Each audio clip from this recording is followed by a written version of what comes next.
Hello, everyone. Welcome again to the Envisioning Justice Rapid Response series. Tonight's theme is appropriately resurgence, and welcome to this resurgence of us starting the program tonight. We apologize for those technical difficulties, but we're so excited and glad to be here with you now. My name is Jane Beachy, and I am the Artistic Director of Illinois Humanities. Hi, everybody. My name is Tyrese Williams, and I'm the project manager for Envisioning Justice here at Illinois Humanities. And what you just heard in the intro before we came down and came up was Introspection by Vic Spencer and Big Ghost LTD. And I said this before, but you probably just saw my mouth moving and had no idea what I was saying. So let me do it again. Tonight's program will feature 9 videos by artists, humanists, and community organizers, all female identified tonight. We did not do that on purpose, but it's very exciting nonetheless. All of these videos were made in response to this very moment that we're living in right now and the forces that are shaping the way we are moving through it. So after those videos, you got to stick around. You got to stay here because we're going to have a DJ set from the phenomenal DJ Elokari. And if you have ever experienced a DJ Elokari set, you know why you got to stick around. If you haven't, you got to find out. So make sure that you do that. Okay, but before we get carried away, now let us tell you a little bit more about who we are and what we do. Illinois Humanities is the state affiliate for the National Endowment of the Humanities, and we exist to strengthen the social, political, and economic fabric of Illinois through constructive conversation and community engagement. And Envisioning Justice, which is created and facilitated by Illinois Humanities, engages Illinoisans in a conversation about the impact of mass incarceration on local communities and invites residents to use the arts and humanities to devise strategies towards a truly just society. Envisioning Justice has been underway for the last 3 years. It has focused primarily in Chicago, but as we move forward, we are eager to extend and follow the conversation throughout the state of Illinois and beyond. How'd you like saying that a second time, Tyrese? Was that fun for you? It was lovely. I feel empowered. We're almost caught up to our last selves, so this is very exciting. I wanted to say that through Envisioning Justice so far, Illinois Humanities has done many things, including we've worked really closely with 7 Chicago-based organizations and collectives that we call community hubs. We have made dozens of statewide grants. We have commissioned some really phenomenal artists, and we even produced a large-scale exhibition that went by the same name, surprise, Envisioning Justice.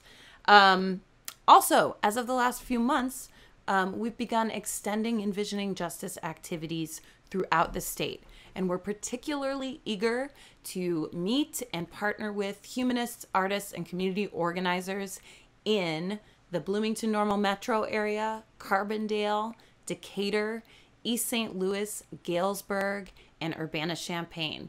So if you live in or know anyone who lives in any of those places working in system-impacted communities, please reach out and let us know.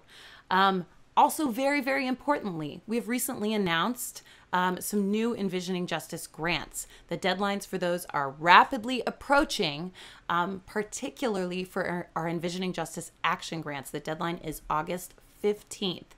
So get on that and please reach out to us if you have any questions. We also have another deadline, October 15th, for our place-based grants and justice dialogues. So take a look on our websites, IL Humanities and envisioningjustice.org, and look at the guidelines. Let us know if you have any questions.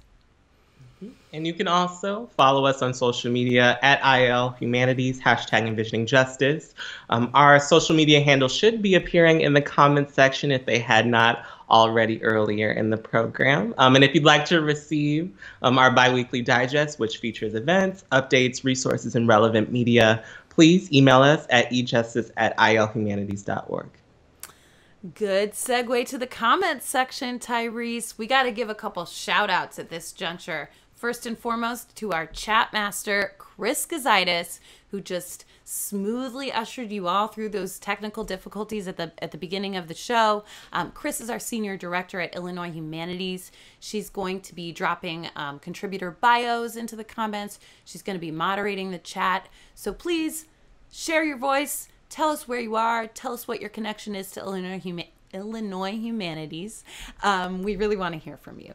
And then the second shout out has to go to the guy who just scrambled around and made wires and buttons and dials all resurrect the internet for us. That is the one and only Tony Santiago. Who are you? I don't even know your name. Tony Santiago, a.k.a. Technical Tony, a.k.a. Tony in the booth. Say hello, Tony. Hello. Tony says hello.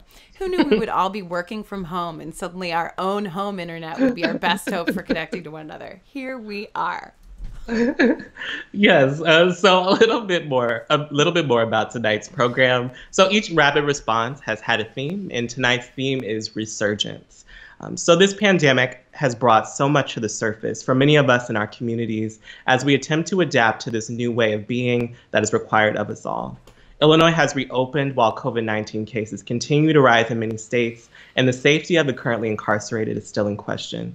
We have seen a resurgence of a nationwide conversation to address long-standing racial inequities exacerbated by COVID-19 as the powerful calls for Black liberation and a reckoning with our nation's history continue to permeate cities throughout our country.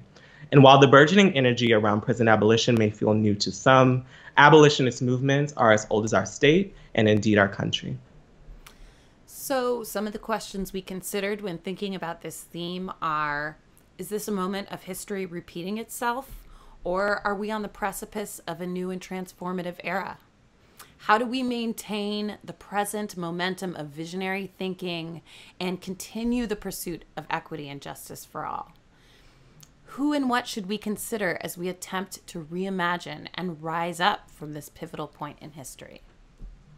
And yes, Jane and I know that these are really big questions that will require all of us to share our talents, our stories, and our resources and our best selves. But we are going to share just a few perspectives. And we hope that something that you hear or see tonight compels you to think and envision beyond our current realities and our perceived limitations.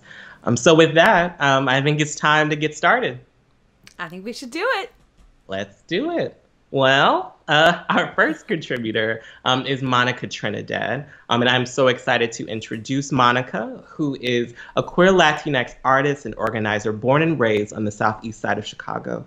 Monica actively pushes for spaces where both artists and organizers recognize the necessity of cultural organizing and creates work to uplift and document struggles in Black and Brown communities in Chicago. Monica has created artwork for dozens of grassroots organizations and efforts in Chicago and has had work shown at the DuSable Museum, the Jane Addams Hull House Museum, and the National Museum of Mexican Art. Monica was also one of the Expanded Perspectives artists in last summer's Envisioning Justice exhibition. We are so thrilled to have Monica tonight, and I'm so happy to introduce her submission.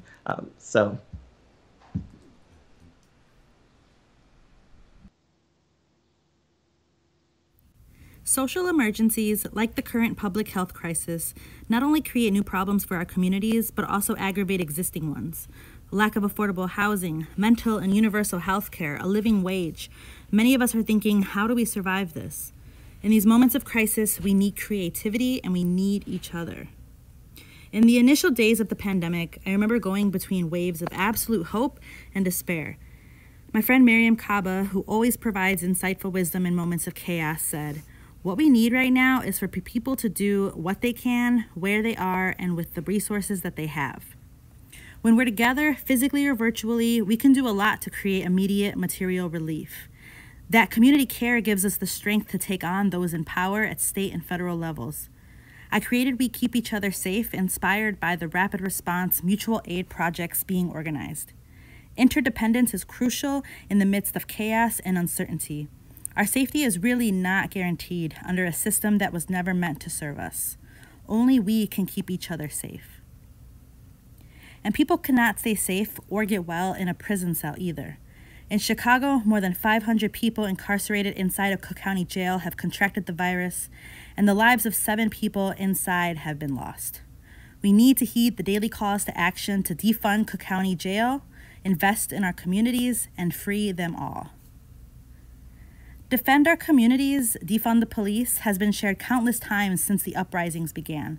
I originally created the artwork back in 2017 and re-illustrated it when the uprisings began this year. Chicago is one of the only major cities left that has not heeded the people's demands to cut the bulging police budget, now over 40% of the city's total budget. Demands to defund the police are not new, but the pandemic has functioned as a portal, and people are at long last listening to those who have envisioned a better and safer world, a world free of prisons and policing for years before us. And art doesn't just serve to amplify our protests. Art offers comfort, care, connection. Art promotes reframing of harmful narratives that have been forced upon us. Art helps us envision a path moving forward when things start to feel really chaotic. And while we can use art to move our people to action quicker than a book, an essay, an article, or a panel, we still desperately need more action. As former Minister of Culture for the Black Panther Party, Emory Douglas said, "Art is subordinate to politics. The political situation is greater than the artistic situation. A picture can express 1,000 words, but action is supreme."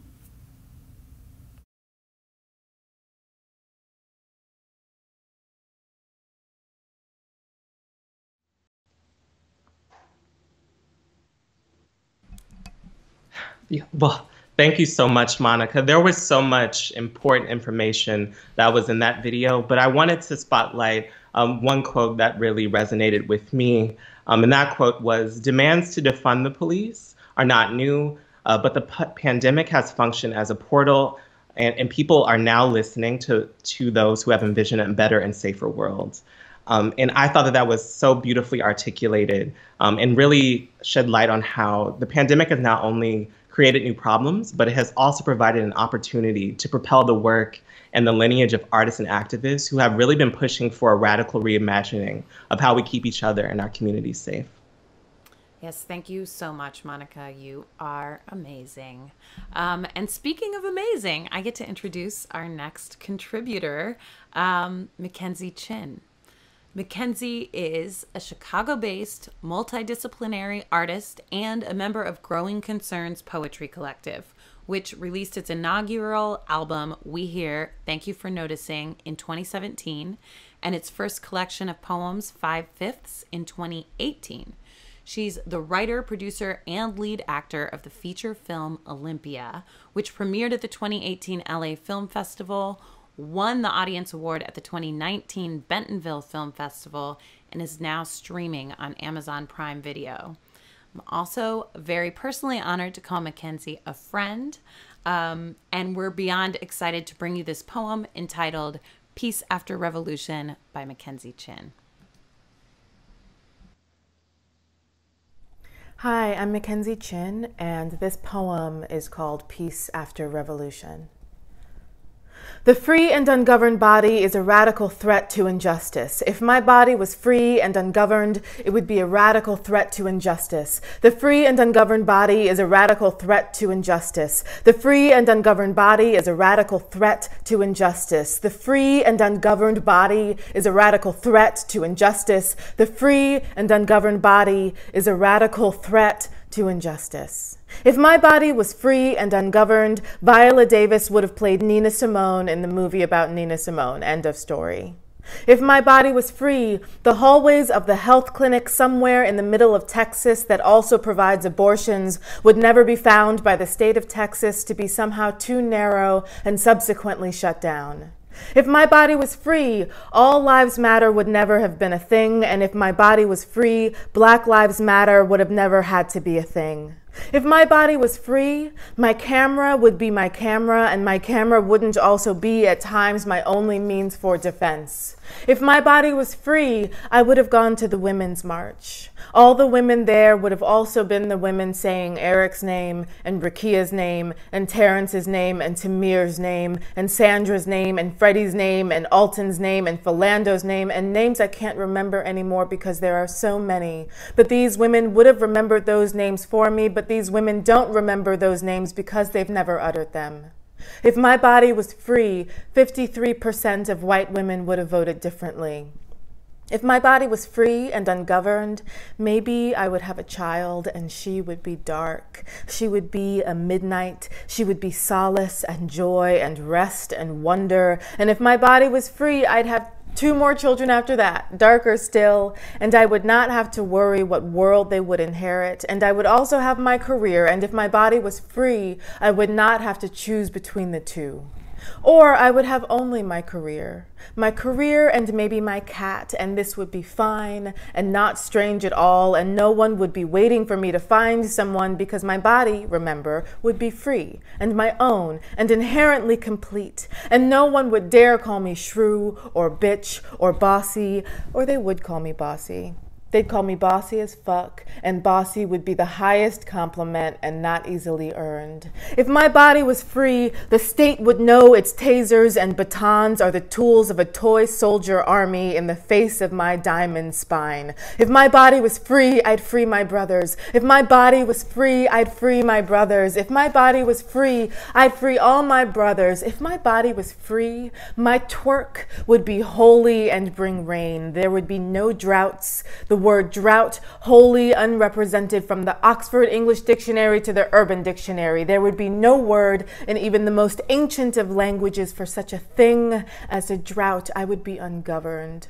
Ungovernable. I am not smiling. See me not smiling for you? I am not smiling for you. Instead, I am an 8-armed god occupied with the carrying of thousands of years and the weight of now. Gold artifacts and pyramids, sharecropper songs, the God particle, and Beyonce's next #1. I am not smiling for you. Rather, I tilt my head back, lips apart.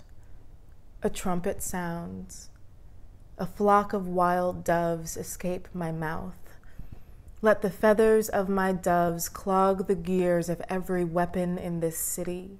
Let them descend a soft plague on the governor's house, the mayor's office, obscuring all nonsense issuing forth from their pen, blinding their eyes with the feathers of the doves from the mouth of my free body, my free body, my free body. Yes, ask me to smile now, and I will phoenix, a meteor crashing into earth, and my ashes will cover everything you thought you knew.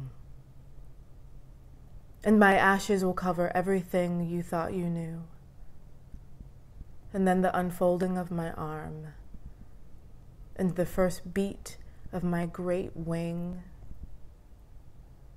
And then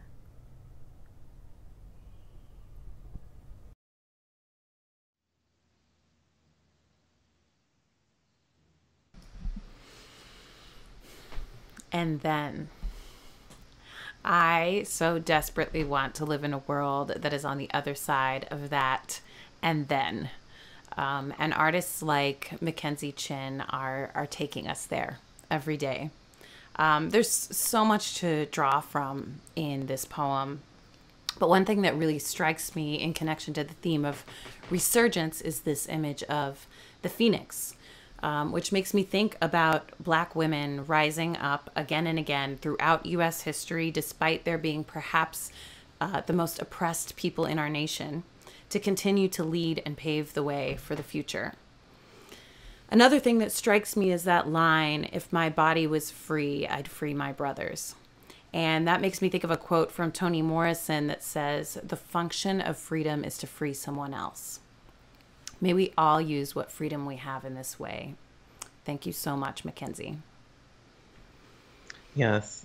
So our next contributor, Sonia Henderson, received her BFA degree from the School of the Art Institute of Chicago in painting and drawing. She also received her MFA degree from the University of California at Berkeley, where she concentrated in sculpture and installation. Sonia is also a beloved partner and friend of Envisioning Justice. In fact, we are honored to have commissioned and displayed Harbor for Mending Hearts, which you'll see tonight, which was also featured in the Envisioning Justice exhibition. As you'll see in Sonia's video, Harbor for Mending Hearts is currently installed within the MLK Exhibit Center on Hamlin and 16th in Lawndale. We are delighted to introduce to some and reintroduce to others Harbor for Mending Hearts in an accompanying presentation by Sonia Henderson. Hi, my name is Sonia Henderson. I'm a visual artist, public artist, and teacher. I am sitting here in this beautiful tent space that is actually inside of the MLK exhibition space on Hamlin and 16th in Lawndale. This is a really beautiful structure that was created by the mothers that are a part of a grief group at St. Anthony's Hospital. I'm doing this video for the Rapid Response Illinois Humanities and Envisioning Justice segment on resurgence. And I guess I would like to talk about the resurgence of humanitarianism and really investing in our mothers. This tent space was actually designed, each quilt square is designed by a mother who has lost her child to violence. This is state and street violence that really affects our young people. These are very tragic losses that affect not only the mothers and fathers of these communities, but our lineage as a people. Each quilt square is devoted to a child that was lost, and it tells their story of who they were when they were here, and also the dreams that they had when they were telling them to their family members and mothers. This was an extremely important project because what it did for the mothers was it helped to heal, and it helped them to move through their grieving process. This project came to me because I was working with Envisioning Justice for the past 2 years in Lawndale, but I had also been working with mothers at St. Anthony's Clinic in the Mothers Grief Group, and I felt that there was a real need to heal mothers in our community. So when addressing resurgence, I feel like when I say a resurgence of humanity, that we really have to understand the needs that all people have in this society, especially the most vulnerable. When we pay attention to the most vulnerable people in our communities, especially mothers, there is everything to be had by that. Mothers are incredibly important. We all come from one. Not only that, but they carry the seeds of life in their body. They begin the education process while we're still inside of them. And then after we're born, they teach us and they teach the community, and they are the stewards of our community. So you are in this beautiful space. When we think about contributing to communities and humanity, I would ask that we start funding women and mothers, and that we give back to the people that actually need it and contribute the most.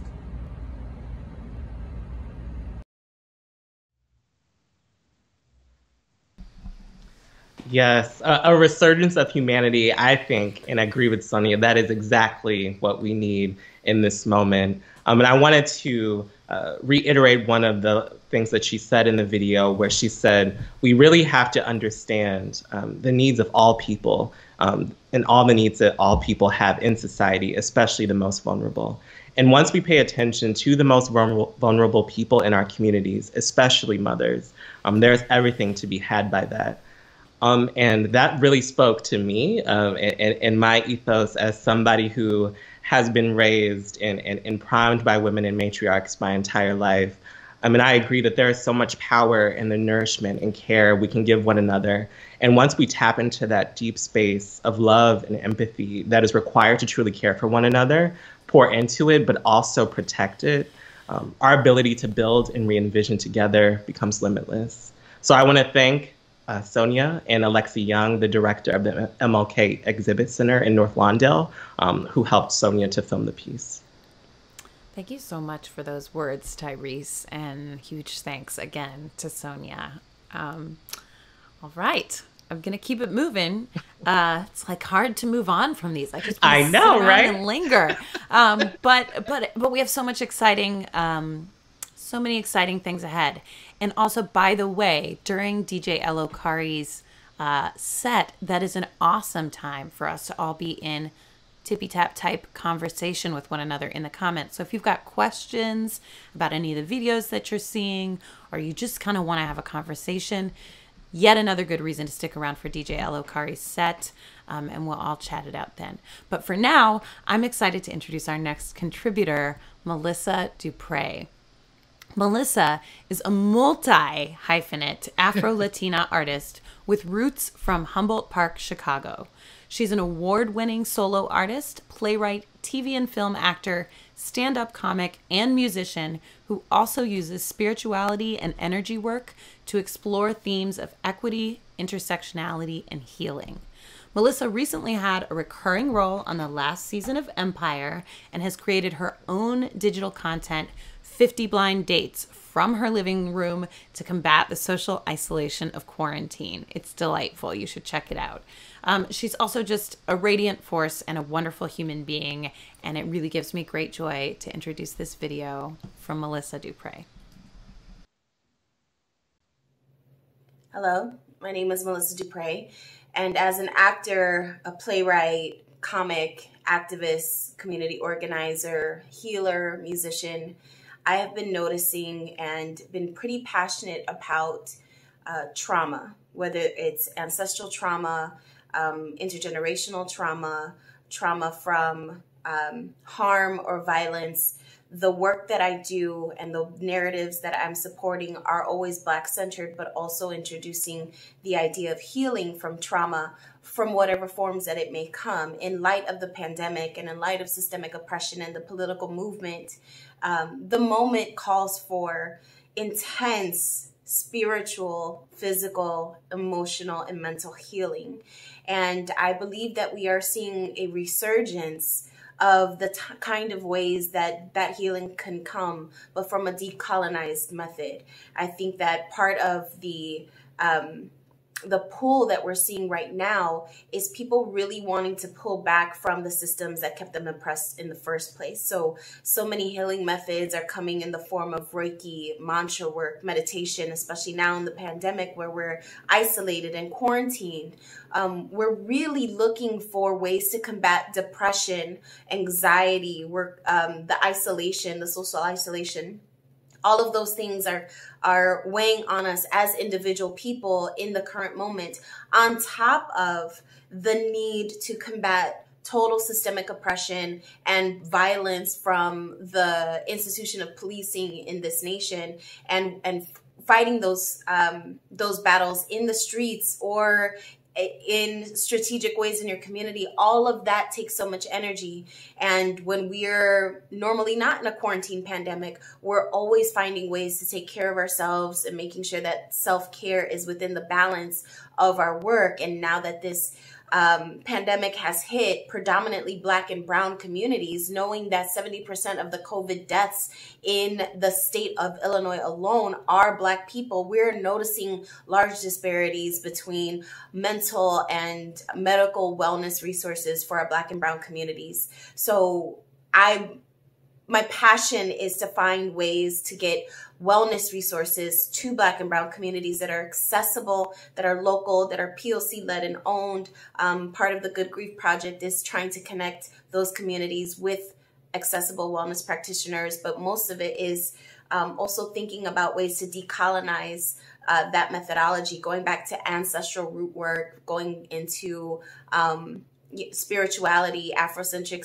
spirituality, and thinking about the ways that we bring back the power into ourselves, so that way we can continue to combat those forces that want to strip us for our power. It's no wonder that plant medicine is some of the strongest medicine we can have, but it's Black and brown people are the least likely to own that land, to have access to land, to have access to micro gardens, community gardens. And so all of this is a beautiful current moment to say the world is what we need, and we need to also harness the power of economic liberation, mental wellness resources. And I love the fact that we're seeing now all the beautiful ways in which we can heal, whether that is through our root work, our spirituality, our mental wellness. All of those healing methodologies are coming to the surface in really beautiful ways. Sometimes I believe in spite of the current moment, but because of it, quarantine is an opportunity for us to really dive deep into those methods. And I think all of it is going to lead us to liberation, because we can only change.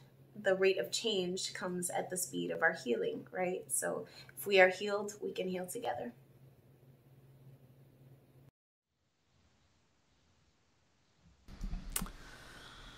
All right. So you may be seeing a little bit of choppiness on your end. We're seeing it on ours. Something is slightly amiss at the House of Beachy Santiago in terms of the internet strength. But don't worry. If in fact what you're seeing is choppy right now, we're going to post this whole thing beautifully unchopped after the program concludes. For now, we're going to keep going. We're going to hope our internet catches up to us.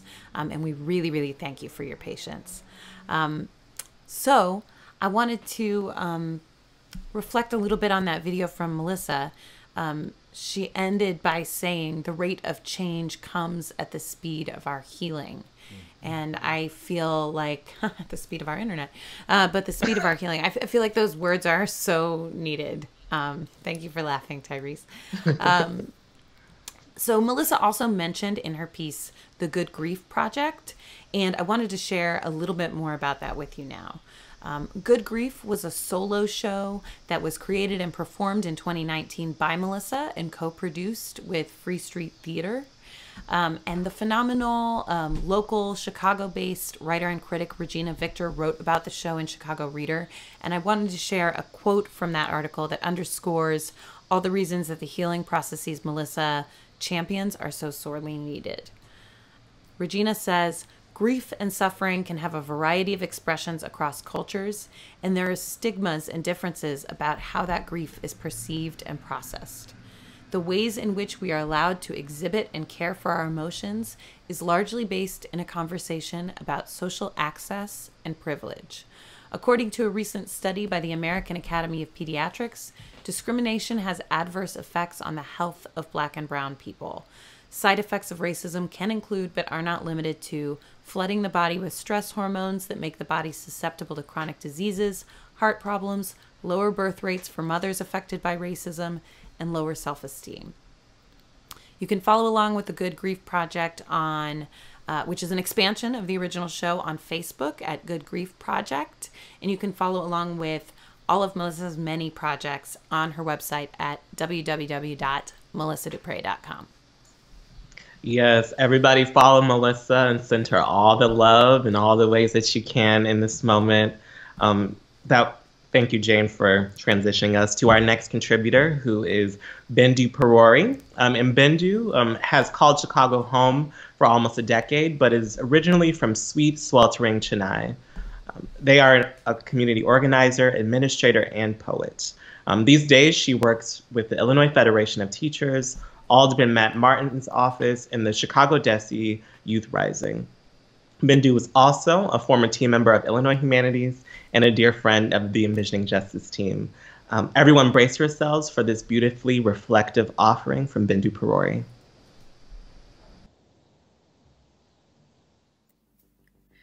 This footage is from 2019. The neighborhood is where I live. It's where I lived in 2019, and it's still very much where I live now. And things feel eerily undisturbed here, except for the change that was already there. Oh, and except for now, whenever you step out, a cheesy royalty-free 80s synthwave track follows you in the air as you walk down the street. There's fewer people on the street, yeah. But it's the same ones. Stores operate on their own incorrigible timeline, but they always have. The people who will look at you will look at you and nod. The people who won't. Argyle Street is one long hallway, dimly perfumed, neighbors' doors opening and closing, old aunties expecting nothing but the same. One day, a shop disappears. A child falls sick. A mural stays bright. A lottery ticket falls through the concrete. A chant echoes in the distance. The daycare is being careful. An apartment building grows a few inches taller and winks in the sunshine. A white person refuses to care. The men laugh and fall silent. Slippers whack against the road. A train leaves. A young person breathes and looks at her phone and breathes. A brick weathers. The lake calls. On the other end of the hallway, I learn how to tear basil leaves and drop them into a glass of wine. What's new on Argyle? It hurts to stay open, but it always has. It hurts to give up, but it always has. Sometimes the world is closing in like a collapsing ceiling, wet with water damage. Other times, the aunties expect nothing but the same, and the old men laugh and laugh and fall silent. The ground shifts, but keeps its form. Just a little longer. Someone remembers this feeling. Someone forgets. Someone gives up. Someone sticks around. Someone moves in. We've decided to call this home, so it's home. And somehow, it is familiar.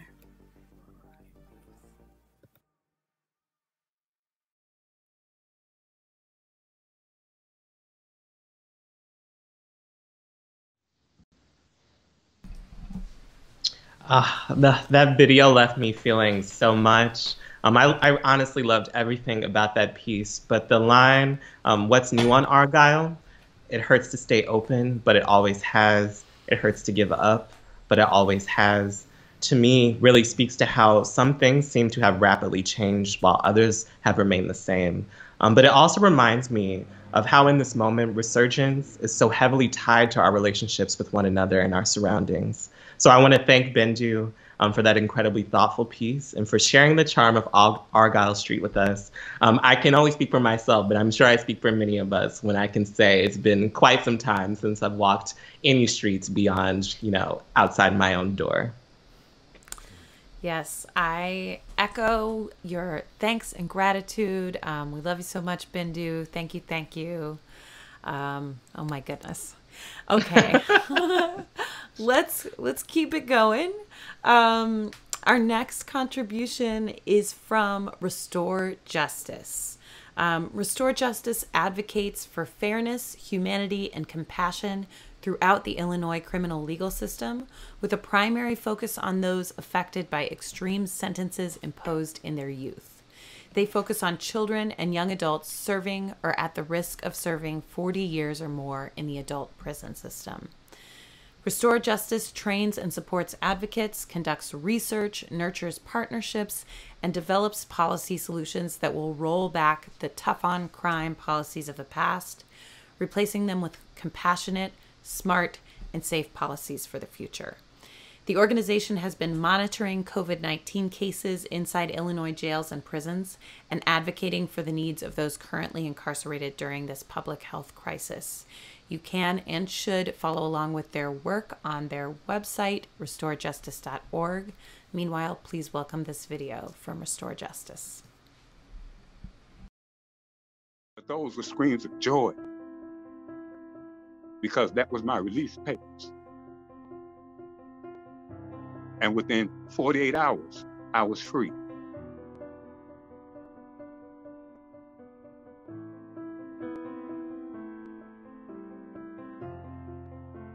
And people just started dying. People started dying. Just knowing that there's someone out here that care, you know, that can really like dictate everything that you do on the inside. It's been hard, I think, like for any family member being without him for, for so long. I think especially more for his daughter.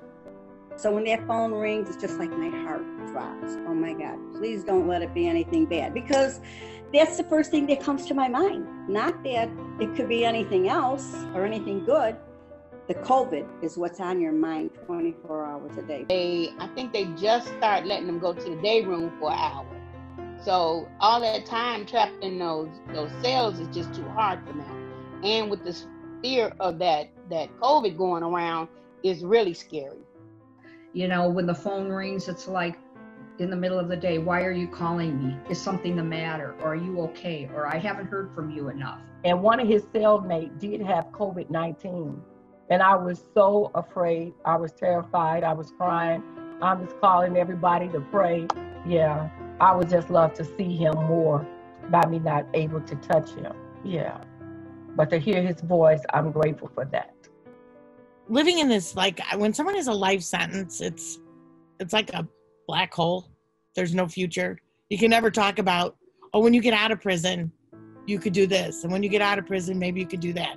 It's just darkness that you don't talk about at all. And for me, COVID has really struck a nerve, because after all we've been through and have COVID come in, it was just so devastating, because I know how the prisons are.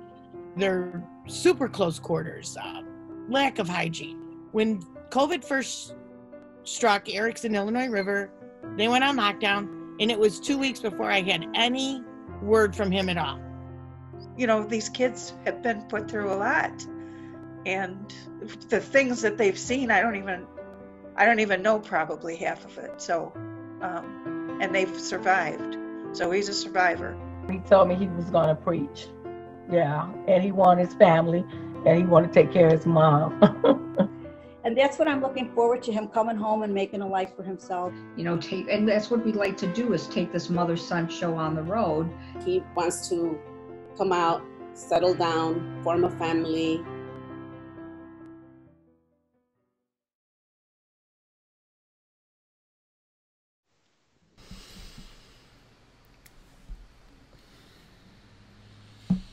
I want to offer a special thanks to Alyssa Rivers and Joby Cates at Restore Justice for bringing these powerful words and voices to us.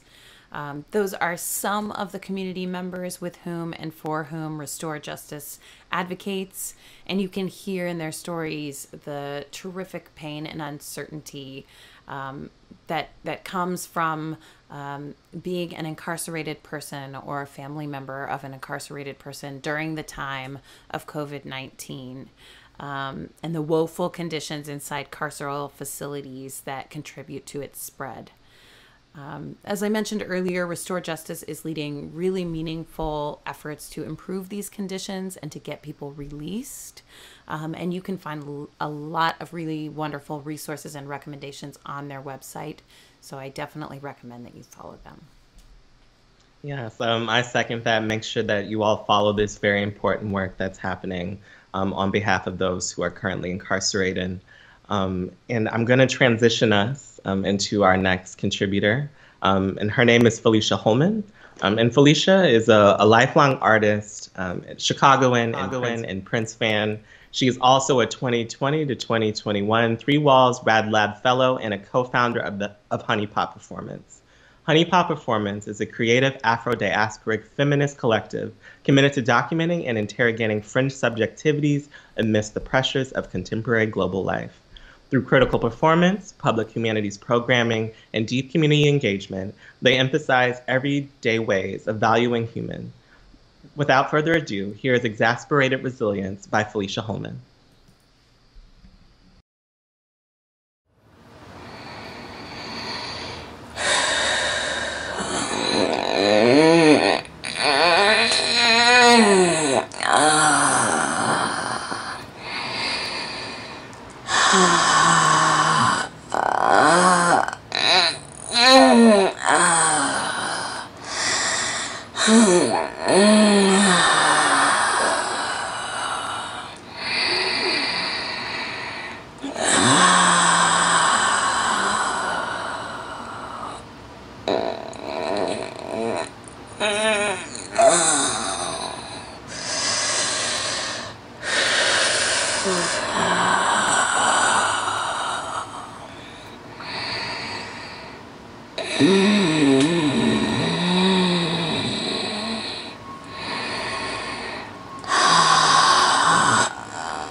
So Felicia couldn't join us tonight because of a writing residency that she's attending, but she sent these words to us about her piece.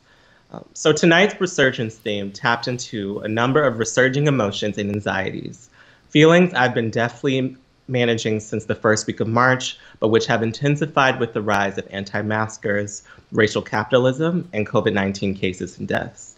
For my Exasperated Resilience piece you just saw, I first focused on the generative energies I've gleaned over the past few months.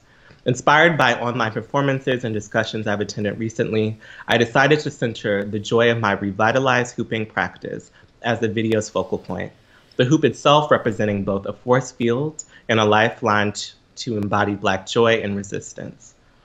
One can certainly trace correlation between the resurgence of overt white supremacist rage and the wrathful resurgence of COVID-19 in these United States. The perpetual lack of viable leadership from this country's current administration is appalling and downright homicidal. The simplicity of my deep breathing and movement serve as my blessed release valve and lifeline. My exasperated resilience. Thank you to Envisioning Justice for inviting me, and y'all out there for watching. So thank you, Felicia, for sending us this lovely video.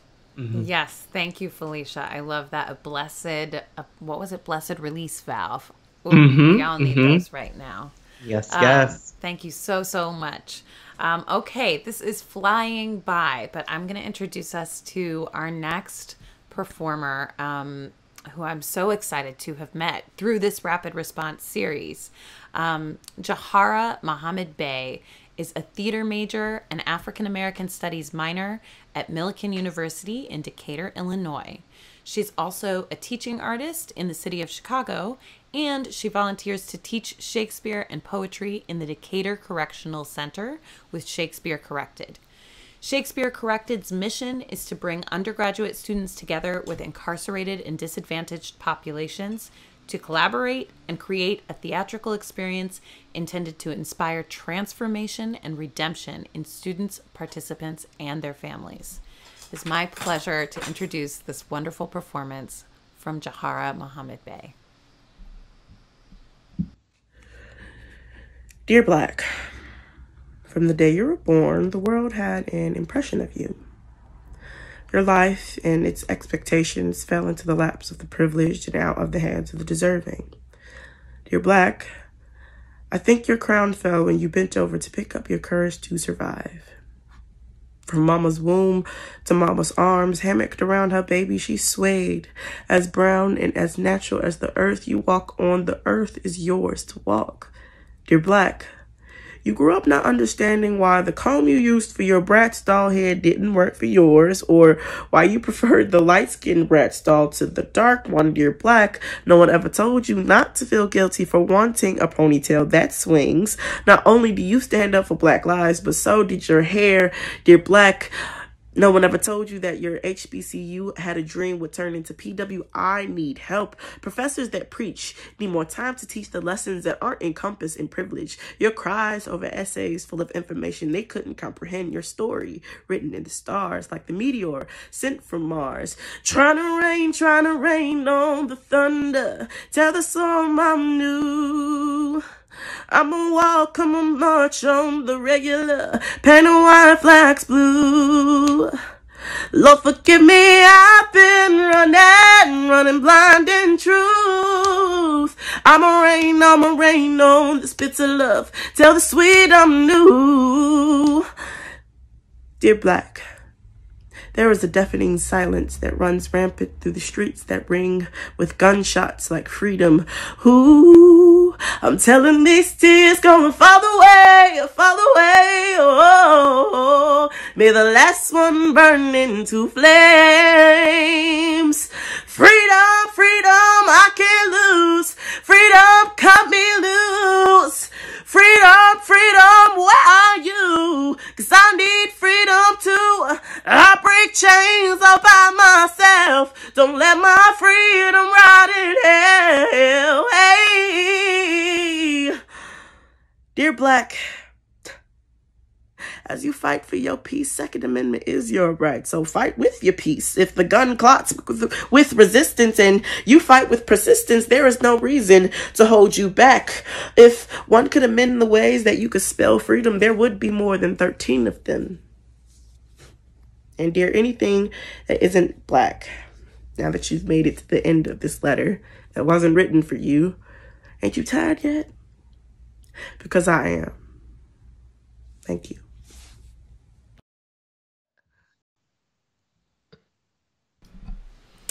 Wow. Thank you so much for that absolutely stunning piece, Jahara. We're so grateful for your words and your work, and to have your perspective as a college student who's currently navigating the world of a PWI, or predominantly white institution. This line stuck out to me. Professors that preach need more time to teach the lessons that aren't encompassed in privilege. Your cries over essays full of information they couldn't comprehend. This makes me think a lot about the Illinois Humanities program called Sojourner Scholars, which is an annual, immersive, 3-week college-level humanities program for high school students in Chicago to promote intellectual growth, community, and civic engagement. Sojourner Scholars has a theme each summer, and this summer's theme is education. And Audrey Petty, who directs the Sojourner Scholars program, and I believe is in the comments right now, said this about the theme. We've been exploring what it means to live in this moment, what it means to learn and to teach and to pass things on within an intellectual community right now. So this is an obviously fraught time for schools and for students, but I think what's at the core of the Sojourner Scholars Program and of Jahara's poem is the idea that students, not just professors and teachers, hold and embody unique knowledge, and that learning is not unidirectional. So Jahara, while you're pursuing your education at Millikan University, we who are watching tonight have much to learn from you. Thank you so much. All right, folks. So I'm getting ready to introduce our final video for tonight's program. But first, I also want to remind you to stick around for, a fantastic DJ set from DJ Elokari. Sorry, I interrupted your dancing. It was background dancing. But yes, I'm going to introduce our last contributor, who's none other than Tanika Lewis Johnson. Tanika is a photographer / visual artist and a lifelong resident of Chicago's South Side neighborhood of Inglewood and the creator of the Folded Map Project. To learn more about the Folded Map Project, you can go to www.tanikaj.com or www.foldedmapproject.com. And I would also like to share that the Folded Map Project was a grantee of Illinois Humanities, and a few of her photos from her Belonging series were featured in the Envisioning Justice exhibition. But what you're about to see is an excerpt from The Soul of Harold Washington by Tanika Lewis Johnson that will be featured in an upcoming album by Chicago rapper Vic Spencer. So without further ado, I say we jump right into the video.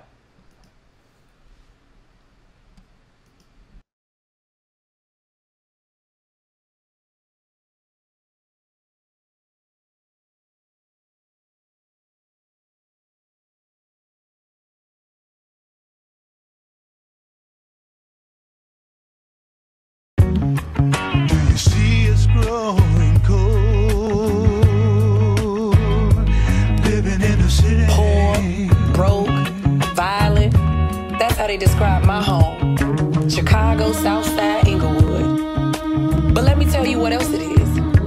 It's also a cemetery of vacant lots, littered with empty bags of Vintner's hot crunchy curls. It's abandoned homes, it's murdered hopes, all haunted by Chicago's hidden history with the aspirations of Southern-born Black folks buried beneath it. But I am digging deep in this history like dirt, so I can resurrect the dignity of our grandparents who were suffocating from racism's fingers gripping their throats, just to exhale and breathe. Our grandparents had to pack their dreams and leave, with Chicago as the destination, only to get strangled again by segregation.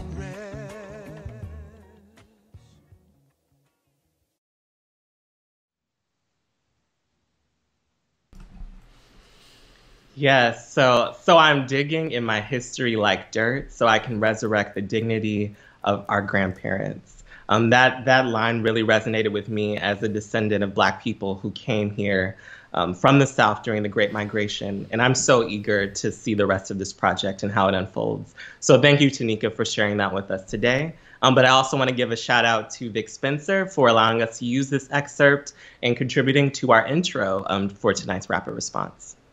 Yes, thank you, Tanika. Thank you, Vic. Thank you, all of you, for joining Illinois Humanities for tonight's Envisioning Justice Rapid Response Series, Resurgence. We're about to take you to the long-promised DJ set from Elokari, but first... If you want to watch if you want to watch this evening's program again or share it with friends, you can do so right here on YouTube using the same links that got you here tonight. So a huge thanks goes to all of our contributors, to our fabulous funders at the Art for Justice Fund, the Mellon Foundation, and the John D. and Catherine T. MacArthur Foundation Safety and Justice Challenge.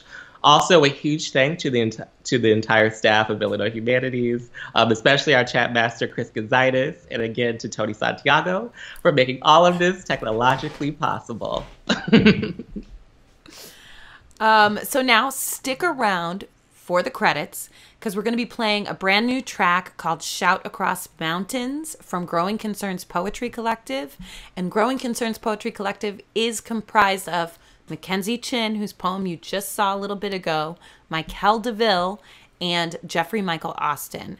So you don't want to miss that. Mm-hmm. And after the credits finish rolling, DJ Elo Kari will hop on the stream and bring us his fantastic DJ set. But please note that many of the humanists, artists, and organizers who contributed videos tonight are here online with us right now. So feel free to ask them any questions or shower them with compliments while the music is playing. All right, Tyrese. All right, Tony. I think we did it. Good night, everyone. Thank you so much for joining us in this resurgence of Envisioning Justice's Rapid Response series. We'll see you next time.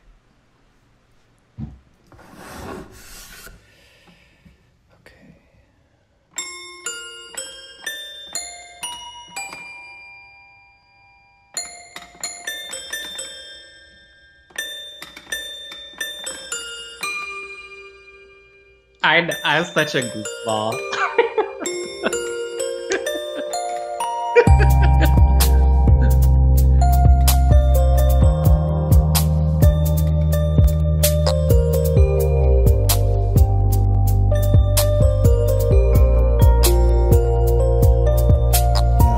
We sound like thunderstorms and glaciers falling. We sound like patience in the morning. Wings of light mixed with heaven, yawning, glorious. Scream till we feel victorious. My sound teams with the style of the orderless. Poor prophet on soapboxes, free soul, but the voice had to unlock it. We disrupt and dismantle. We'll take a knee, motherfuck your anthem. We original, never needed a sample. My silence speaks as loud as these streets on fire. My feet don't tie, even when I'm chasing the beat in my mind. Let it peak in my spine, so I keep it aligned. All I need is the reason, the word, and the rhyme. Boom, lost myself in the tune. Lost myself to your view. Lost myself to the coon. Lost what I felt too soon. Lost with all of these black Bantu African connections run through, no matter if it's only y'all in the room. All greet a homie like, ooh, I'm trying to get like you. We loud and we proud cause we full voice people. Shout across mountains people. We full voice people. Shout across mountains people. We full voice people. Shout across mountains people. We full voice people. Shout across mountains people. I have tried to fold myself into your quiet places, shoes and laces. I come undone, trying to run into a shape you find acceptable. Sometimes it's imperceptible how always the old ways live in me, though.